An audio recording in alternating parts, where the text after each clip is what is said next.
నేను first start చేసింది business క్యాప్స్తోనే. Caps making చేస్తూ మనం హోల్సేల్ టోటల్ చేస్తుండే, షాపింగ్ మాల్స్ ఊరూరు తిరుగుతుండే బస్సులో. సో మనకి నేను ఎప్పుడు ఫ్యాక్టరీలో ఉంటాను, 24 hours day and night work ఇక్కడే జరుగుతుంది. సో మనకి టోటల్ సీజన్ నడుస్తుంది కాబట్టి టోటల్ స్టాక్ అంతా క్లియర్ అయిపోయింది. మళ్ళీ ఎప్పుడు అప్డేట్ చేస్తూనే ఉంటున్నాను, అందుకనే మనకి వీడియోస్ తీయడం కుదరడం లేదు. మనకి టోటల్గా 200+ హోల్సేల్ పార్టీస్ అయితే ఉన్నాయి షాప్స్. అవన్నిటికీ మనం సప్లై చేస్తాం. Caps, chunnis, all varieties supply చేస్తాం మనం. నేను ఓన్లీ క్యాప్సే రెడీ చేసి క్యాప్సే హోల్సేల్ చేస్తుండే. నాకు రీటైల్ స్టోర్ ఎలా ఐడియా వచ్చిందంటే, చాలామంది ఎప్పుడు అప్పట్లో మనకి షెర్వానీ స్టోర్ అనేది జైత్యాల ఉండకపోతుండే, ఇటు దగ్గరలో అందరూ హైదరాబాద్ వెళ్ళి స్టిచ్చింగ్ చేయించుకొని ఇక్కడికి వచ్చి ఇక్కడ మనమే మ్యానుఫ్యాక్చరింగ్ చేస్తాం కాబట్టి అప్పుడు బడ్జెట్లో వస్తుండే క్యాప్. సో అందరూ షెర్వానీ అక్కడ తీసేసుకొని అవుట్ఫిట్ అంతా ఓన్లీ క్యాప్ మన దగ్గర తీసుకుంటుండే.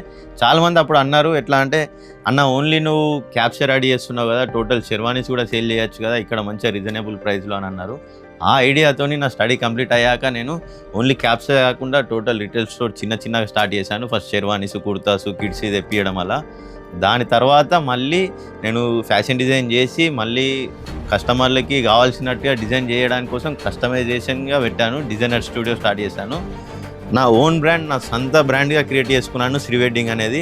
నేను ఎవరి దగ్గర కాపీ చేయలేదు, ఎవరిది ఒక్కరిని చూసి నేను బిజినెస్ స్టార్ట్ చేయలేదు.